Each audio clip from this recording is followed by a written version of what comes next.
Gilles et j'ai un projet de musique qui s'appelle Forever Pavot. J'ai un ami à moi avec qui je devais commencer ce projet qui un jour est venu chez moi avec une trousse d'écoliers. Et comme les jeunes écoliers écrivent souvent leur groupe préféré ou des slogans un peu ridicules, il y avait marqué en fait un Flower Power mais très mal écrit. Et j'ai lu Forever Pavot et ça nous a fait beaucoup rire et voilà, j'ai gardé ce nom. Forever Pavot, c'est de la musique influencée par la fin des années 60, début des années 70 et surtout la musique de film, on va dire, la pop 60s et le rock psychédélique. La musique de librairie, les illustrations sonores, tous ces trucs-là, c'est des trucs qui me fascinent. La musique instrumentale. J'ai une certaine fascination pour les compositeurs italiens des années 60-70, donc j'aime beaucoup évidemment Morricone, Alessandroni, Pier Piccioni, beaucoup de compositeurs en it. Et après j'écoute aussi pas mal de trucs contemporains, de trucs plus récents, de la musique électronique. Je m'intéressais déjà à cette musique un peu ancienne, donc je cherchais à retrouver cette couleur musicale, que ce soit les arrangements, la production, mais aussi les instruments. Et du coup, j'ai commencé à chercher un petit peu les vieux instruments, que ce soit les Wurlitzer, les clavecins, les clavinettes, les vieux synthétiseurs. Ces trucs-là, ça me fascine. Je suis quelqu'un qui ne connaît pas du tout le solfège, je ne sais pas écrire la musique, et je joue tout au feeling et à l'oreille.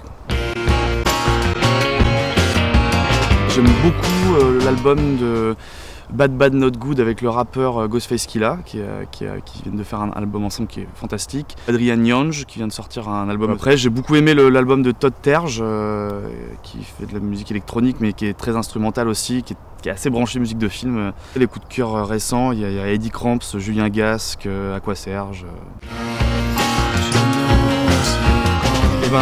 Le tout premier CD que j'ai acheté, c'était le CD de Jordi, C'est dur d'être bébé. Et j'avoue que j'ai encore de la nostalgie quand j'écoute cette chanson, parce que c'est le premier CD que j'ai acheté avec mon argent de poche.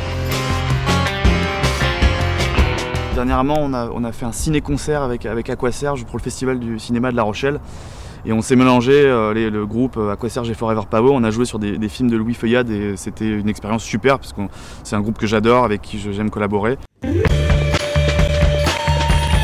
C'est un truc énorme, non c'est super, c'est une opportunité de jouer devant énormément de gens. On avait déjà joué l'année dernière sur la scène Île-de-France découverte et de revenir cette fois-ci sur une vraie scène, entre guillemets, ça fait vachement plaisir. Je m'entoure de musiciens avec qui j'avais déjà des groupes avant et qui sont des copains à moi que je connais depuis 10 ans, qui comprennent très bien cette musique-là.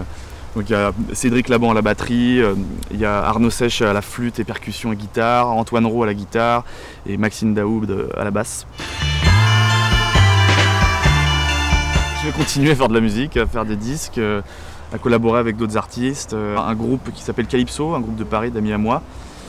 Donc là on sort un petit split à la rentrée qui s'appelle Forever Calypso, sur un label qui s'appelle Croque Macadam. Et ensuite on va sortir aussi un split où on se mélange Dorian Pimpernel, Julien Gasque et moi, qui sont d'autres artistes de chez Born Bad. Et un deuxième album, oui, moi j'ai commencé, après je prends mon temps, je suis quelqu'un de très lent, et comme je fais pour les 3/4 du temps tout seul, ça me prend pas mal de temps, donc je suis pas du tout pressé, on verra.